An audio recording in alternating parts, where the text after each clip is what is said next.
అందరికీ స్వాగతం. ఈరోజు మనం ఒక చాలా ముఖ్యమైన టాపిక్ గురించి లోతుగా మాట్లాడుకుందాం. భారత రాజ్యాంగం. నమస్కారం. మన దగ్గర స్కూల్ ఆఫ్ లీగల్ ఎడ్యుకేషన్ వారి సోర్స్ మెటీరియల్ ఉంది. అందులో రాజ్యాంగంలోని ముఖ్యాంశాలు, కంటెంట్ జాబితా ఇచ్చారు. అవును. వీటి ఆధారంగా మన రాజ్యాంగం అసలు ఎలా ఉంటుంది, దాని లక్షణాలేంటి, అది ఎలా పనిచేస్తుంది, ఆ విషయాలు కొంచెం వివరంగా సులభంగా అర్థం చేసుకునే ప్రయత్నం చేద్దాం. తప్పకుండా. ఇది కేవలం ఒక పుస్తకం కాదు కదా, మన ప్రజాస్వామ్యానికి ఇది నిజంగా పునాది లాంటిది. అవును, ఆత్మ అని కూడా అనొచ్చు. నిజమే. ప్రపంచంలోనే అతిపెద్ద లిఖిత రాజ్యాంగమిది. ఇంకా చెప్పాలంటే చాలా సంక్లిష్టమైనది కూడా. కాబట్టి దీని నిర్మాణం, దాని వెనుకున్న ఫిలాసఫీ, ఇంకా మన రోజువారీ జీవితాలపై దాని ప్రభావం, ఇవన్నీ అర్థం చేసుకోవడం చాలా ముఖ్యం. ఈ సోర్స్ మెటీరియల్ ఉపయోగించి ఆ కీలకాంశాలు చూద్దాం. సరే అండి, మరి మొదలు పెడదామా? ముందుగా అసలు ఈ రాజ్యాంగం అంటే ఏమిటి, దాని బేసిక్ ఐడియా ఏంటి? చాలా సింపుల్గా చెప్పాలంటే రాజ్యాంగం అంటే ఒక దేశానికి సంబంధించిన అత్యున్నత చట్టం అన్నమాట. రూల్ బుక్ లాంటిది. ఓకే. ఇది ప్రభుత్వం ఎలా నడవాలి అంటే చట్టాలు చేసే శాసన వ్యవస్థ, వాటిని అమలు చేసే కార్యనిర్వాహక వ్యవస్థ, ఇంకా న్యాయం చెప్పే న్యాయ వ్యవస్థ, ఇవి ఎలా పనిచేయాలో నిర్దేశిస్తుంది. వాటి పవర్స్, లిమిట్స్ అని ఉంటాయా? అవును. వాటి అధికారాలు, పరిమితులు, అలాగే పౌరుల హక్కులు, బాధ్యతలు, ఇంకా కేంద్ర రాష్ట్ర ప్రభుత్వాల మధ్య రిలేషన్స్ ఎలా ఉండాలి, ఇవన్నీ క్లియర్గా చెబుతుంది. ఒక బ్లూ ప్రింట్ లాంటిదనమాట దేశపాలనకు. సరే, మరి రాజ్యాంగాలను సాధారణంగా ఎలా వర్గీకరిస్తారు? మన భారత రాజ్యాంగం వీటిలో ఎక్కడ ఫిట్ అవుతుంది? రాజ్యాంగాలను కొన్ని రకాలుగా చూడొచ్చు. ఒకటి, అది లిఖితమా, రిటన్, లేక అలిఖితమా, అన్రిటన్. అంటే అంతా ఒకే డాక్యుమెంట్లో రాసి ఉందా, లేదా వేరువేరు చట్టాలు, సంప్రదాయాలుగా ఉందా అని. ఓకే, బ్రిటన్లాగా అలిఖితం కూడా ఉంటుందా? అవును, బ్రిటన్ది అలిఖితం అంటారు. రెండోది ప్రభుత్వ నిర్మాణం, యూనిటేరియా, అంటే పవర్స్ అన్నీ సెంట్రల్ గవర్నమెంట్ దగ్గరే ఉంటాయా, లేక ఫెడరలా, అంటే కేంద్ర రాష్ట్రాల మధ్య పవర్స్ డివైడ్ అయి ఉంటాయా. మూడోది దాన్ని మార్చడం, అంటే సవరించడం సులభమా, ఫ్లెక్సిబుల్, లేదా కష్టమా, రిజిడ్. ఉదాహరణకు అమెరికా రాజ్యాంగం లిఖితం, సమాఖ్య, మార్చడం చాలా కష్టం. మరి మనది? ఇది కొంచెం డిఫరెంట్ అంటారు కదా, అన్ని లక్షణాలు కలిపి ఉన్నాయని. అవును, అదే దీని స్పెషాలిటీ. భారత రాజ్యాంగం లిఖితమైనది. ఇక సవరణ విషయంలో చూస్తే కొన్ని విషయాలు మార్చడం చాలా కష్టం, రిజిడ్, కొన్ని తేలిగ్గా మార్చొచ్చు, ఫ్లెక్సిబుల్. సో ఇది రెండిటి మిక్స్ అన్నమాట. ఓకే. ప్రభుత్వ నిర్మాణం విషయానికొస్తే అధికార విభజన వంటి సమాఖ్య, ఫెడరల్ లక్షణాలున్నాయి. కానీ కేంద్ర ప్రభుత్వానికి ఎక్కువ అధికారాలిచ్చే యూనిటరీ లక్షణాలు కూడా చాలా బలంగా ఉన్నాయి. అందుకే దీన్ని తరచుగా క్వాజీ ఫెడరల్ అంటారు, అంటే అర్ధ సమాఖ్యలాగా. ఈ క్వాజీ ఫెడరల్ గురించి ఇంకాస్త మాట్లాడుకుందాం. అయితే మన రాజ్యాంగం రాయడానికి చాలా దేశాల నుంచి ఇన్స్పిరేషన్ తీసుకున్నారని, అందుకే దీన్ని అరువు తెచ్చుకున్న మూట అంటారు. అది ఎంతవరకు నిజం? ఆ విమర్శ ఉంది, అది నిజమే. కాని అది మొత్తం కథ కాదు. మన రాజ్యాంగ నిర్మాతలు చాలా దేశాల రాజ్యాంగాలను స్టడీ చేశారు. ముఖ్యంగా 1935 భారత ప్రభుత్వ చట్టం, దాన్ని బాగా చూశారు. అయితే వాళ్ళు కేవలం కాపీ పేస్ట్ చేయలేదు, అది ముఖ్యం. భారతదేశ పరిస్థితులు, అంటే మనకున్న వైవిధ్యం, సైజ్, అప్పటి సామాజిక సమస్యలు, చరిత్ర, ఇవన్నీ మైండ్లో పెట్టుకుని వేరే చోట్ల ఉన్న మంచి విషయాలను మనకు తగ్గట్టుగా మార్చుకుని తీసుకున్నారు. అంటే అడాప్ట్ చేసుకున్నారన్నమాట. వాటిని మన దేశానికి సరిపోయేలా తీర్చిదిద్దారు. కాబట్టి ఇది అరువు తెచ్చుకున్నా అది తెలివిగా ఆలోచించి చేసిన అడాప్టేషన్. కేవలం ఇమిటేషన్ కాదు. మనం ఏమి తీసుకున్నామన్నది కాదు పాయింట్, ఎలా దాన్ని మనకు అనుగుణంగా మార్చుకున్నామన్నది ముఖ్యం. అర్థమైంది. మరి మన రాజ్యాంగం యొక్క ముఖ్య లక్షణాలు, అంటే దాని స్పెషాలిటీస్ కొన్ని చెప్పండి, ప్రపంచంలోనే పెద్దది అనే విషయం కాకుండా. తప్పకుండా. కొన్ని మెయిన్ పాయింట్స్ చూద్దాం. సుదీర్ఘ లిఖిత రాజ్యాంగం. సైజ్ పక్కన పెడితే ఇంత డీటెయిల్డ్గా దేశ పాలన, పౌర హక్కుల గురించి రాసిన రాజ్యాంగం ఇంకోటి లేదు. ఇది మన దేశం ఎంత కాంప్లెక్స్ అనేది చూపిస్తుంది. నిజమే. 2. ప్రవేశిక, ప్రియాంబుల్. ఇది రాజ్యాంగానికి ఒక ముఖచిత్రం లాంటిది. దాని ఆత్మ భారతదేశాన్ని సార్వభౌమ, సామ్యవాద, లౌకిక, ప్రజాస్వామ్య, గణతంత్ర రాజ్యంగా ఇది చెబుతోంది. ఈ ఆదర్శాలే రాజ్యాంగానికి గైడెన్స్. ఇక్కడ సామ్యవాద, లౌకిక పదాలు తర్వాత చేర్చారు 42వ సవరణలో. 3.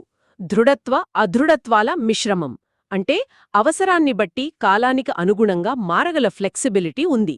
బేసిక్ విషయాలు మార్చడం కష్టం, కానీ చాలా వరకు మార్పులకు వీలుంది. ఓకే. 4. పార్లమెంటరీ ప్రభుత్వ విధానం. అంటే ప్రజలు ఎన్నుకున్న పార్లమెంటుకు ప్రభుత్వం, మంత్రిమండలి జవాబుదారీగా ఉంటుంది. రాష్ట్రపతి పేరుకు మాత్రమే హెడ్, ప్రధాని అసలు హెడ్. బ్రిటన్ లాగా. అవును. 5. సమాఖ్య వ్యవస్థ. కాని కేంద్రానికి ముగ్గుతూ. పవర్స్ కేంద్ర రాష్ట్రాల మధ్య డివైడ్ అయినా దేశ సమగ్రత కోసం కేంద్రానికి ఎక్కువ పవర్స్ ఉంటాయి. ఇదే మనమిందాక అన్న క్వాసీ ఫెడరల్. రైట్. 6. ప్రాథమిక హక్కులు. పౌరులకు కొన్ని బేసిక్ ఫ్రీడమ్స్, రైట్స్ గ్యారంటీ చేశారు. వీటిని గవర్నమెంట్ కూడా తీసుకోలేదు. 7. ఆదేశిక సూత్రాలు. ఇవి సంక్షేమ రాజ్యం కోసం ప్రభుత్వాలు ఏం చేయాలో చెప్పే గైడ్లైన్స్. ఇవి కోర్టులు అడగలేము, కానీ పాలనకు ఇంపార్టెంట్. 8. స్వతంత్ర న్యాయ వ్యవస్థ. రాజ్యాంగాన్ని, హక్కులను కాపాడటానికి ఇండిపెండెంట్గా పనిచేసే జ్యుడిషియరీ. 9. ఏక పౌరసత్వం. దేశమంతటికీ ఒకటే సిటిజన్షిప్.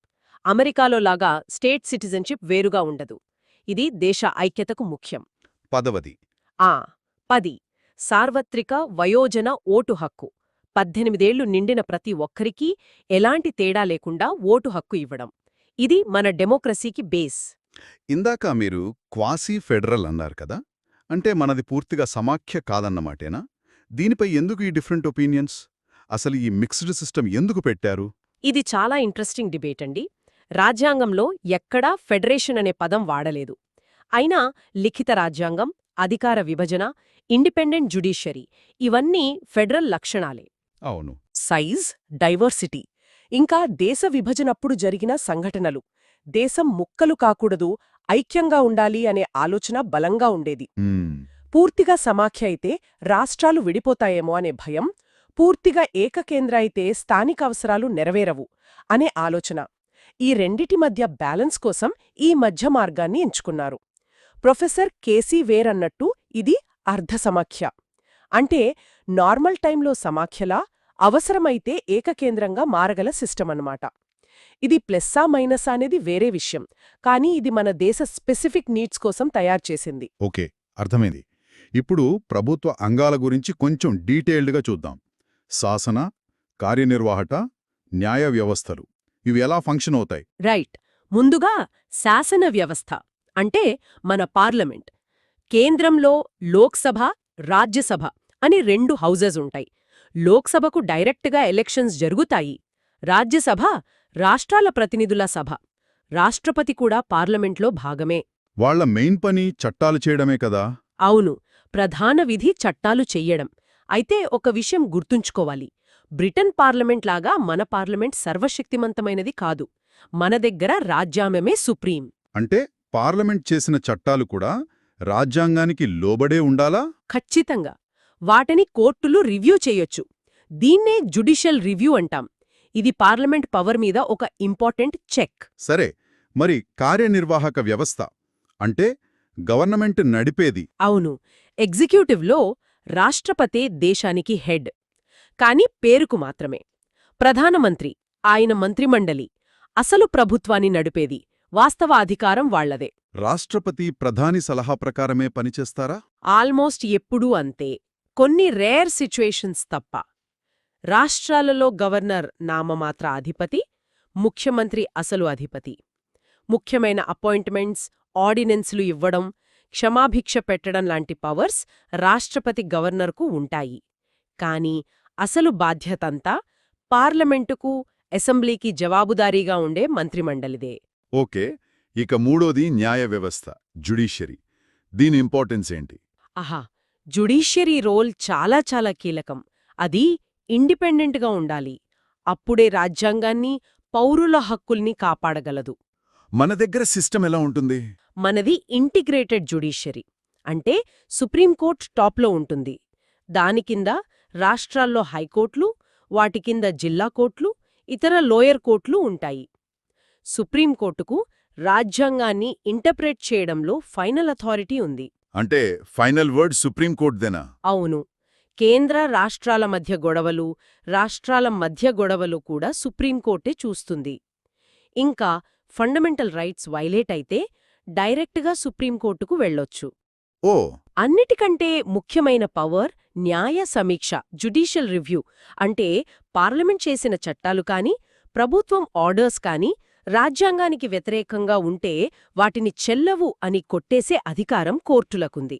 ఇది గవర్నమెంట్ పవర్స్కు ఒక పెద్ద అడ్డుకట్ట. చాలా పవర్ఫుల్. సరే, ఇందాక ప్రాథమిక హక్కుల గురించి చెప్పారు కదా, ఇవి పౌరులకు ఎంత ఇంపార్టెంట్? కొన్ని మెయిన్ రైట్స్ గురించి చెప్పండి. ప్రాథమిక హక్కులు, ఫండమెంటల్ రైట్స్ అంటే రాజ్యాంగంలోని పార్ట్ 3 ఆర్టికల్స్ 12 నుంచి 35 వరకు. ఇవి రాజ్యాంగానికి గుండెకాయలాంటివి అన్నాం కదా. అవును. ఇవి పౌరుల స్వేచ్ఛ, గౌరవం, వాళ్ల డెవలప్మెంట్కు బేసిక్ గ్యారంటీస్. ఇవి జస్టిషియబుల్ అంటే వీటిని ఎవరైనా ఉల్లంఘిస్తే మనం నేరుగా కోర్టుకు వెళ్ళొచ్చు. అందుకే ఇవి చాలా పవర్ఫుల్. ఆర్టికల్ 12లో రాజ్యం అని ఉంటుంది కదా, దాని మీనింగ్ ఏంటి? ఆర్టికల్ 12 స్టేట్ అంటే ఏంటో డిఫైన్ చేస్తుంది. అంటే ఈ హక్కులు ఎవరికి వ్యతిరేకంగా వర్తిస్తాయని. గవర్నమెంట్, సెంట్రల్, స్టేట్, పార్లమెంట్, అసెంబ్లీలు, లోకల్ బాడీస్, మున్సిపాలిటీలు, పంచాయతీలు, ఇంకా గవర్నమెంట్ కంట్రోల్లో ఉండే ఇతర సంస్థలు, ఇవన్నీ స్టేట్ కిందకే వస్తాయి. వీటికి వ్యతిరేకంగా మనం ఈ హక్కులను క్లెయిమ్ చేయవచ్చు. ఓకే. ఆర్టికల్ 13 గురించి ఇంకా కొన్ని డాక్ట్రిన్స్ గురించి కూడా సోర్స్లో ఉంది. Doctrine of సెవరబిలిటీ, doctrine of eclipse. అవేంటి? ప్రాక్టికల్గా వాటి వల్ల ఉపయోగం ఏంటి? ఆర్టికల్ 13 చాలా ముఖ్యం. ఫండమెంటల్ రైట్స్కు ఎగెయిన్స్ట్గా ఏ చట్టమున్నా అది చెల్లదు, వాయిడ్ అని చెబుతుంది. ఇక్కడే మీరు చెప్పిన సిద్ధాంతాలొస్తాయి. డాక్ట్రిన్ ఆఫ్ సెవరబిలిటీ అంటే ఒక చట్టంలో కొంత భాగం మాత్రమే ఫండమెంటల్ రైట్స్కు విరుద్ధంగా ఉందనుకోండి, అప్పుడు ఆ పార్ట్ను మాత్రమే వేరు చేసి సెవర్ చేస్తారు, మొత్తం చట్టాన్ని కాదు, వీలైనంతవరకు. ఓ, అంటే మంచి చట్టం మొత్తం పోకుండా ఉంటుందన్నమాట. అవును. ఇక డాక్ట్రిన్ ఆఫ్ ఎక్లిప్స్ అంటే రాజ్యాంగం రాకముందు కొన్ని చట్టాలున్నాయి కదా, అవి గనక ఫండమెంటల్ రైట్స్కు విరుద్ధంగా ఉంటే అవి పూర్తిగా రద్దు కావు, వాటిమీద గ్రహణం పడుతుంది. అంటే అవి పనిచెయ్యకుండా డార్మెంట్గా ఉంటాయి. తర్వాత మళ్ళీ యాక్టివ్ అవుతాయా? అవొచ్చు. ఫ్యూచర్లో ఏదైనా రాజ్యాంగ సవరణ వల్ల ఆ వైరుధ్యం పోతే ఆ పాత చట్టం మళ్ళీ బతికొస్తుందన్నమాట. ఇవన్నీ కోర్టులు హక్కులను కాపాడటానికి వాడే టూల్స్. ఇంకో విషయం, మన ఫండమెంటల్ రైట్స్ను మనం వదులుకోలేము. No waiver. ఓకే. ఇక మెయిన్ రైట్స్ చూద్దామా? సమానత్వపు హక్కుతో స్టార్ట్ చేద్దామా? తప్పకుండా. సమానత్వపు హక్కు, రైట్ టు ఈక్వాలిటీ, ఆర్టికల్ 14-18. ఇది డెమోక్రసీకి ఫౌండేషన్. ఆర్టికల్ 14 రెండు విషయాలు చెబుతుంది. ఒకటి, చట్టం ముందు అందరూ సమానులే, ఈక్వాలిటీ బిఫోర్ లా. 2, చట్టం ద్వారా అందరికీ సమాన రక్షణ, ఈక్వల్ ప్రొటెక్షన్ ఆఫ్ లా. సింపుల్గా చెప్పాలంటే ప్రభుత్వం ఎవరినీ తేడాగా చూడకూడదు, ఏకపక్షంగా ప్రవర్తించకూడదు. మరి రీజనబుల్ క్లాసిఫికేషన్ అని ఉంటుందే? అవును. సహేతుకమైన కారణాలుంటే వర్గీకరణ చేయొచ్చు, కాని అది లాజికల్గా ఉండాలి, వివక్ష చూపకూడదు. ఇక ఆర్టికల్ 15-18 వరకు మతం, జాతి, కులం, లింగం, పుట్టిన ప్రదేశం ఆధారంగా ఎలాంటి వివక్ష చూపకూడదని, అంటరానితనాన్ని ఆర్ట్ 17, బిరుదులను ఆర్ట్ 18 నిషేధిస్తాయి. తర్వాత స్వేచ్ఛా హక్కు, రైట్ టు ఫ్రీడమ్, ఆర్ట్ 19. ఇందులో చాలా రకాల ఫ్రీడమ్స్ ఉంటాయి కదా? అవును. ఆర్టికల్ 19 చాలా ముఖ్యం. 6 రకాల స్వేచ్ఛలనిస్తుంది. 1, మాట్లాడే స్వేచ్ఛ, అభిప్రాయాలు చెప్పే స్వేచ్ఛ, freedom of speech and expression. ఇందులో ప్రెస్ ఫ్రీడమ్ కూడా వస్తుంది. 2, శాంతియుతంగా ఆయుధాలు లేకుండా సమావేశమయ్యే హక్కు, అసెంబ్లీ.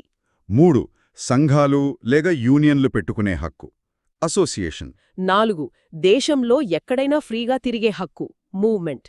5, దేశంలో ఎక్కడైనా నివసించే లేదా స్థిరపడే హక్కు, రెసిడెన్స్. 6, ఏదైనా వృత్తి, వ్యాపారం చేసుకునే హక్కు, ప్రొఫెషన్. ఇవన్నీ అబ్సల్యూటా? అంటే ఎలాంటి లిమిట్స్ లేవా? లేవు. అదే ఇక్కడ పాయింట్. ఈ స్వేచ్ఛలు అపరిమితం కాదు.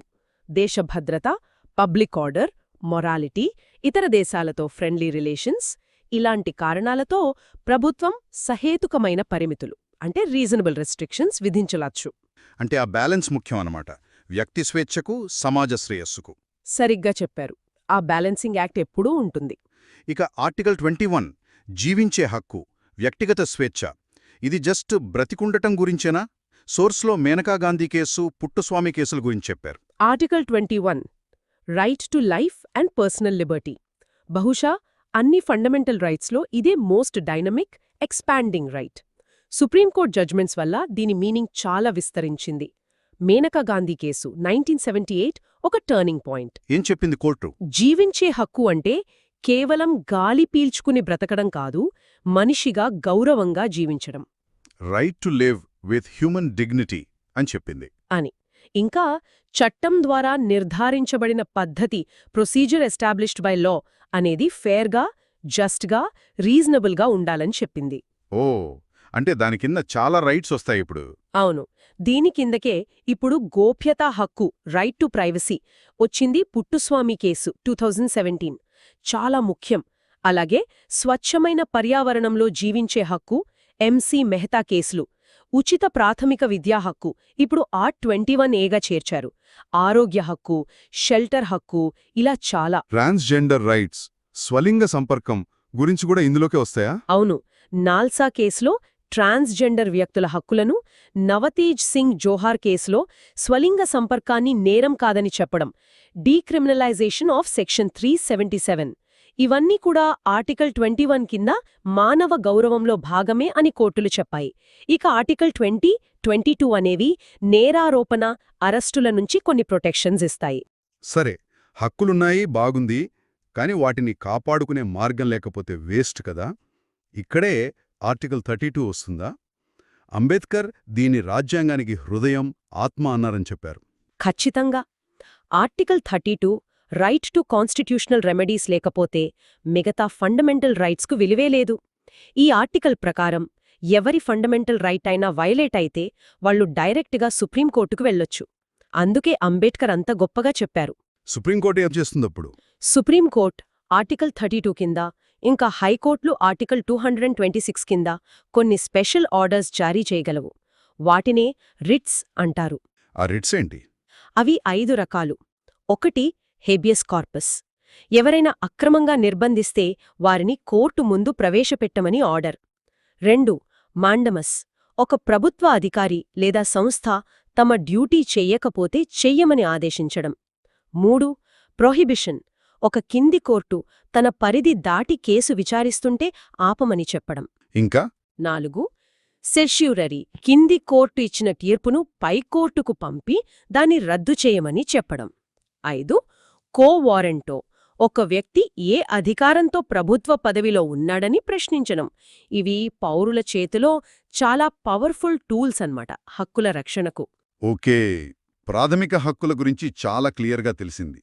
మరి ఆదేశిక సూత్రాలు, directive principles of state policy, DSP, ఇవి హక్కుల కంటే ఎలా డిఫరెంట్?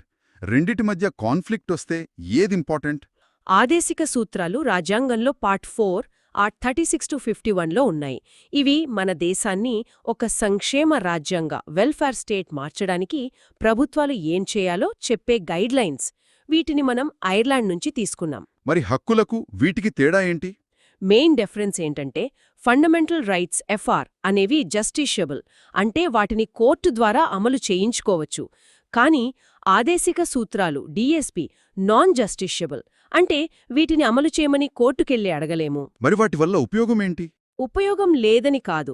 ఆర్టికల్ 37 ఏం చెప్తుందంటే ఇవి fundamental in the governance of the country, అంటే దేశ పాలనకు ఇవి చాలా ప్రాథమికమైనవి. చట్టాలు చేసేటప్పుడు ప్రభుత్వాలు వీటిని ఖచ్చితంగా దృష్టిలో పెట్టుకోవాలి. వాటిని బట్టే పాలసీలు ఉండాలి. వీటిలో socialist, Gandhian, liberal intellectual principles అన్ని కలిపి ఉంటాయి. ఉదాహరణకు సమాన పనికి సమాన వేతనం, equal pay for equal work అనేది సోషలిస్ట్ ప్రిన్సిపల్. గ్రామ పంచాయతీలను ఆర్గనైజ్ చేయడం గాంధియన్ ప్రిన్సిపల్. ఉమ్మడి పౌర స్మృతి, యూనిఫార్మ్ సివిల్ కోడ్ తీసుకురావాలనేది లిబరల్ ప్రిన్సిపల్. అయితే కొన్నిసార్లు ఒక వ్యక్తి హక్కుకు సమాజం కోసం ఉద్దేశించిన ఆదేశిక సూత్రానికి మధ్య గొడవ రావచ్చు కదా. అప్పుడు కోర్టులు ఏం చెప్పాయి? ఆ మినర్వా మిల్స్ కేసులో సామరస్యం, సమతుల్యత అన్నారు కదా. అవును, ఆ కాన్ఫ్లిక్ట్ చాలా కేసుల్లో వచ్చింది. మొదట్లో చంపకం దురైరాజన్ కేస్ 1951లో ఫండమెంటల్ రైట్స్కే ఎక్కువ ఇంపార్టెన్స్ ఇచ్చారు. డిఎస్పీలను అమలు చేయడానికి ఎఫ్ఆర్లను తగ్గించలేరు అన్నారు. తర్వాత ముఖ్యంగా ఆస్తి హక్కు విషయంలో చాలా గొడవలయ్యాయి. పార్లమెంట్ చాలా సవరణలు చేసింది. గోలక్నాథ్ కేస్ 1967లో అయితే అసలు ఎఫ్ఆర్లను సవరించడానికే వీల్లేదని సుప్రీంకోర్టు చెప్పింది. కానీ కేశవానంద భారతి కేస్ 1973 తర్వాత సీన్ మారింది. కేశవానంద భారతి మళ్ళీ వచ్చింది. అవును. ఫైనల్గా మినర్వా మిల్స్ కేస్ 1980లో సుప్రీంకోర్టు ఒక క్లియర్ స్టాండ్ తీసుకుంది. ఫండమెంటల్ రైట్స్కి ఆదేశిక సూత్రాలకి మధ్య సామరస్యం మరియు సమతుల్యత, హార్మనీ అండ్ బ్యాలెన్స్ అనేది రాజ్యాంగం యొక్క మౌలిక స్వరూపంలో, బేసిక్ స్ట్రక్చర్లో భాగమని చెప్పింది. అంటే రెండు ఇంపార్టెంటేనా? ఎగ్జాక్ట్లీ. ఒకటి ఎక్కువ, ఒకటి తక్కువ కాదు. రెండిటినీ బ్యాలెన్స్ చేసుకుంటూ వెళ్ళాలి. ఒకదానికోసం ఇంకోదాన్ని పూర్తిగా పక్కన పెట్టకూడదు. ఇది చాలా ముఖ్యమైన జడ్జ్మెంట్. మీరు పదే పదే రాజ్యాంగ మౌలిక స్వరూపం, బేసిక్ స్ట్రక్చర్ డాక్ట్రిన్ అంటున్నారు. ఇది మన కాన్స్టిట్యూషనల్ హిస్టరీలోనే ఒక పెద్ద టర్నింగ్ పాయింట్లా ఉంది. దీని గురించి కొంచెం చెప్పండి. కేశవానంద భారతి కేస్ ఎందుకంత స్పెషల్? ఖచ్చితంగా. ఇది ఒక ల్యాండ్ మార్క్ కాన్సెప్ట్ అండి. Kesavananda Bharati VS state of Kerala case 1973. ఈ కేసులోనే సుప్రీంకోర్టు ఈ మౌలిక స్వరూప సిద్ధాంతాన్ని డెవలప్ చేసింది. అంతకుముందు వరకు పార్లమెంటుకు రాజ్యాంగాన్ని ఎలాగైనా సవరించే అన్లిమిటెడ్ పవర్ ఉందనే వాదన ఉండేది. కాని ఈ కేసులో 13 మంది జడ్జిల బెంచ్ మన చరిత్రలోనే అతి పెద్దది 7-6 మెజారిటీతో ఒక హిస్టారిక్ జడ్జ్మెంట్ ఇచ్చింది. ఏమని అంటే, పార్లమెంట్కు ఆర్టికల్ 368 కింద రాజ్యాంగాన్ని సవరించే ఎమెండ్ అధికారం ఉంది. కానీ రాజ్యాంగం యొక్క మౌలిక స్వరూపాన్ని, బేసిక్ స్ట్రక్చర్ లేదా దాని ఫండమెంటల్ ఫీచర్స్ ను మార్చడానికి లేదా నాశనం చేయడానికి, డిస్ట్రాయ్ చేయడానికి అధికారం లేదు అని చెప్పింది. అంటే పార్లమెంటు పవర్కు ఒక లిమిట్ పెట్టిందన్నమాట. అవును. ఏవి బేసిక్ స్ట్రక్చర్ కిందికి వస్తాయని కోర్టు చెప్పిందా? అది ఒక ఫిక్స్డ్ లిస్టా లేక మారుతుందా? కోర్టు ఒక కంప్లీట్ ఫిక్స్డ్ లిస్ట్ ఇవ్వలేదు. కాని వేరువేరు కేసుల్లో కొన్ని విషయాలను బేసిక్ స్ట్రక్చర్గా గుర్తించింది. ఉదాహరణకు, రాజ్యాంగమే సుప్రీం అనటం, సుప్రమసీ ఆఫ్ ద కాన్స్టిట్యూషన్, భారతదేశ సార్వభౌమత్వం, democratic and republican form of government, లౌకిక స్వభావం, సెక్యులరిజం, అధికారాల విభజన, separation of powers, federal character, judicial review, free and fair elections. అవును, ఫ్రీ అండ్ ఫేర్ ఎలక్షన్స్, వ్యక్తి స్వేచ్ఛ, గౌరవం, ఇంకా ఇందాక మనం చెప్పుకున్నట్టు ఎఫ్ఆర్, డిపిఎస్పీల మధ్య బ్యాలెన్స్. ఇవన్నీ కూడా బేసిక్ స్ట్రక్చర్లో భాగమే అని చెప్పింది. ఇదొక డైనామిక్ కాన్సెప్ట్ అన్నమాట. కొత్త కేసుల్లో మరిన్ని విషయాలు యాడ్ అవ్వచ్చు. దీని మెయిన్ పర్పస్ ఏంటంటే, రాజ్యాంగం యొక్క అసలు స్పిరిట్ను, ఐడెంటిటీని కాపాడటం. తర్వాత ఇందిరాగాంధీ వి రాజ్నారాయణ్, మినర్వా మిల్స్ కేసులు ఈ డాక్ట్రిన్ను ఇంకా స్ట్రాంగ్ చేశాయి. ఇంట్రెస్టింగ్. ఇంతకీ రాజ్యాంగాన్ని సవరించాలంటే ప్రాసెస్ ఎలా ఉంటుంది?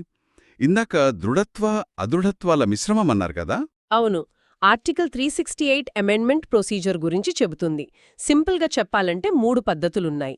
వేర్వేరు లెవెల్స్ ఆఫ్ డిఫికల్టీ అన్నమాట. అవేంటి? 1. సాధారణ మెజారిటీతో బై సింపుల్ మెజారిటీ. ఇది మామూలు చట్టాలు పాస్ చేసినట్టే. పార్లమెంట్లో ఉన్నవాళ్లలో సగం కంటే ఎక్కువ మంది ఓటేస్తే చాలు. కొత్త రాష్ట్రాల ఏర్పాటు, సిటిజన్షిప్ రూల్స్ మార్చడం లాంటివి ఇలాగే చేస్తారు. ఇది టెక్నికల్గా ఆర్టికల్ 368 కిందకు రాదు. 2. ప్రత్యేక మెజారిటీతో బై స్పెషల్ మెజారిటీ. చాలా వరకు రాజ్యాంగంలోని ప్రొవిజన్స్ను ఇలాగే మారుస్తారు. దీనికి పార్లమెంట్లోని ప్రతి సభలో, లోక్సభ, రాజ్యసభ రెండింట్లోనూ మొత్తం మెంబర్స్లో మెజారిటీ అంటే 50% ప్లస్ ఉండాలి అండ్ ఓటింగ్లో పాల్గొన్న వాళ్లలో 3/2 2/3 మెజారిటీ రావాలి. ఇది కొంచెం టఫ్. ఫండమెంటల్ రైట్స్, డిపిఎస్పీలు మార్చాలంటే ఈ మెజారిటీ కావాలి. ఇక 3. ఇంకా కష్టమైనదుంటుందా? అవును. 3. ప్రత్యేక మెజారిటీ ప్లస్ కనీసం సగం రాష్ట్రాల ఆమోదం. ఇది అన్నిటికంటే కష్టమైన పద్ధతి. మన ఫెడరల్ స్ట్రక్చర్కు సంబంధించిన ఇంపార్టెంట్ విషయాలు మార్చాలంటే, ఉదాహరణకు రాష్ట్రపతి ఎన్నిక విధానం, కేంద్ర రాష్ట్రాల మధ్య పవర్స్ డిస్ట్రిబ్యూషన్, సుప్రీంకోర్టు, హైకోర్టుల పవర్స్, స్వయంగా ఆర్టికల్ 368ని మార్చాలన్నా దీనికి పార్లమెంట్ స్పెషల్ మెజారిటీతో పాస్ చేయాలి అండ్ దేశంలోని కనీసం సగం రాష్ట్రాల అసెంబ్లీలు కూడా సింపుల్ మెజారిటీతో ఒప్పుకోవాలి. ఇది మన రాజ్యాంగం యొక్క ఫెడరల్ నేచర్ను, దాని స్టెబిలిటీని చూపిస్తుంది. Okay, clear. ఇప్పుడు కొంచెం వేరే టాపిక్. అత్యవసర పరిస్థితి, ఎమర్జెన్సీ ప్రొవిజన్స్. ఇవి ఎందుకు పెట్టారు? వాటి ఎఫెక్ట్ ఎలా ఉంటుంది? రాజ్యాంగంలోని పార్ట్ 18 ఆర్టికల్స్ 352 టు 360లో వీటి గురించుంది. ఇవి ఎక్స్ట్రా ఆర్డినరీ సిచ్యువేషన్స్ను డీల్ చేయడానికి కేంద్ర ప్రభుత్వానికి కొన్ని స్పెషల్ పవర్స్ ఇస్తాయి. దేశ భద్రతకు, సమగ్రతకు లేదా ఫైనాన్షియల్ స్టెబిలిటీకి పెద్ద ముప్పు వచ్చినప్పుడు వీటిని వాడతారు. 3 రకాలున్నాయి. అవేమిటి? 1. జాతీయ అత్యవసర పరిస్థితి నేషనల్ ఎమర్జెన్సీ ఆర్టికల్ 352. యుద్ధం లేదా బయటి దేశం దాడి లేదా సాయుధ తిరుగుబాటు ఆర్మ్డ్ రివెలియన్. ఇది ఇందిరాగాంధీ టైంలో ఇంటర్నల్ డిస్టర్బెన్స్ అని ఉండేది, తర్వాత మార్చారు. వల్ల దేశ భద్రతకు ప్రమాదం వస్తే రాష్ట్రపతి దీన్ని ప్రకటిస్తారు. క్యాబినెట్ రాతపూర్వకంగా సిఫారసు చెయ్యాలి. పార్లమెంట్ ఆమోదం కూడా కావాలి. ఇది ఎప్పుడైనా ప్రకటించారా? 1962 చైనా యుద్ధం, 1971 పాకిస్తాన్ యుద్ధం, 1975 ఇంటర్నల్ డిస్టర్బెన్స్ కారణంతో ప్రకటించారు. ఈ టైంలో సెంట్రల్ గవర్నమెంట్ చాలా పవర్ఫుల్ అవుతుంది. స్టేట్స్ మీద కంప్లీట్ కంట్రోల్ వస్తుంది. ముఖ్యంగా ఫండమెంటల్ రైట్స్ ఆర్టికల్ 2021 తప్ప సస్పెండ్ అవ్వొచ్చు. ఇది చాలా సీరియస్ విషయం. రెండో రకమేంటి? ఆర్టికల్ 356 కదా? ఫల్యం presidents rule article 356.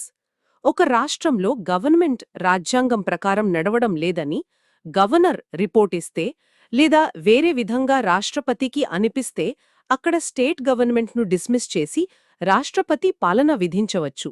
State administration అంతా సెంటర్ చేతిలోకి వెళ్తుంది. ఇది చాలాసార్లు వాడారు కదా, చాలా కాంట్రవర్సీ కూడా ఉంది. అవును, ఇది చాలా వివాదాస్పదమైన ఆర్టికల్. పొలిటికల్గా మిస్యూజ్ అవుతోందని చాలా విమర్శలున్నాయి. అయితే ఎస్ఆర్ బొమ్మాయి కేసు 1994లో సుప్రీంకోర్టు కొన్ని గైడ్లైన్స్ ఇచ్చింది. అసెంబ్లీలో ఫ్లోర్ టెస్ట్ జరపకుండా గవర్నమెంట్ను తీసేయకూడదని, ప్రెసిడెంట్ రూల్ కూడా జ్యుడిషియల్ రివ్యూ పరిధిలోకి వస్తుందని చెప్పింది. మూడోది ఫైనాన్షియల్ ఎమర్జెన్సీ. అవును. 3. ఆర్థిక అత్యవసర పరిస్థితి ఫైనాన్షియల్ ఎమర్జెన్సీ ఆర్టికల్ 360. దేశం యొక్క ఫైనాన్షియల్ స్టెబిలిటీకి లేదా క్రెడిట్కు ముప్పొస్తే దీన్ని ప్రకటిస్తారు. గవర్నమెంట్ ఎంప్లాయీస్ శాలరీలు కూడా తగ్గించొచ్చు. అదృష్టవశాత్తు మన దేశంలో ఇప్పటివరకు దీన్ని ప్రకటించాల్సిన అవసరం రాలేదు. ఈ మొత్తం డిస్కషన్ వింటుంటే నిజంగా మన భారత రాజ్యాంగం కేవలం కొన్ని రూల్స్ కలెక్షన్ కాదు, అదొక జీవన విధానం, ఒక దేశం ఆశయాల్ని చూపిస్తున్న ఒక డైనమిక్ డాక్యుమెంట్ అనిపిస్తోంది. ఖచ్చితంగా మీరు సరిగ్గా చెప్పారు. ఇది ఎన్నో కాంప్రమైజెస్, బ్యాలెన్సింగ్ యాక్ట్స్, ఆశయాల కలయిక. అధికారాల విభజన, fundamental rights, judicial review, basic structure ఇవన్నీ దీనికొక స్ట్రెంగ్త్ను, స్టెబిలిటీనిస్తున్నాయి. అదే సమయంలో మార్పు కూడా ఉంది కదా? అవును. అమెండ్మెంట్స్ ద్వారా, కోర్టుల ఇంటర్ప్రిటేషన్స్ ద్వారా ఇది కాలానికి అనుగుణంగా మారుతూ, ఎదుగుతూ వచ్చింది. అందుకే దీన్ని లివింగ్ డాక్యుమెంట్ అంటారు. సజీవమైన పత్రం అన్నమాట. Basic structure, amendment, emergency provisions ఇలా ఎన్నో ఇంపార్టెంట్ విషయాలను ఈ సోర్స్ మెటీరియల్ బేస్ చేసుకుని చూశాం. మన సిస్టమ్ ఎలా షేప్ అయ్యిందో అర్థం చేసుకోవడానికి ప్రయత్నించాం. అయితే మనం ఎప్పుడూ గుర్తుంచుకోవాల్సిన ఒక విషయం ఉంది. రాజ్యాంగం ఎంత గొప్పగా రాసినా దాని సక్సెస్ కేవలం ఆ పేపర్ మీద అక్షరాలపై డిపెండ్ అవ్వదు. మరి దేని మీద ఆధారపడుతుంది? దాన్ని అమలు చేసే ఇన్స్టిట్యూషన్స్ అంటే లెజిస్లేచర్, ఎగ్జిక్యూటివ్, జ్యుడిషియరీ ఎంత నిజాయితీగా రాజ్యాంగ స్ఫూర్తికి తగ్గట్టుగా పనిచేస్తున్నాయి అనే దానిమీద, అలాగే మనలాంటి పౌరులు రాజ్యాంగ విలువలను ఎంతవరకు గౌరవిస్తున్నారు, పాటిస్తున్నారు అనే దానిమీద ఆధారపడి ఉంటుంది. ఇది నిజంగా ఆలోచించాల్సిన విషయం. ఇన్ని తేడాలు, వైవిధ్యాలున్న ఇంత పెద్ద దేశంలో రాజ్యాంగం చూపించిన ఆదర్శాలను, విలువలను ప్రాక్టీస్లో పెట్టడం, వాటిని కాపాడుకుంటూ ముందుకు వెళ్లడం, అది ఎప్పటికీ ఒక పెద్ద ఛాలెంజ్ లాంటిదే కదా? అవును, మీరొంటర సవాలే. ఈ ఆలోచనతో ఈనాటి మన విశ్లేషణను ఇక్కడితో ముగిద్దాం.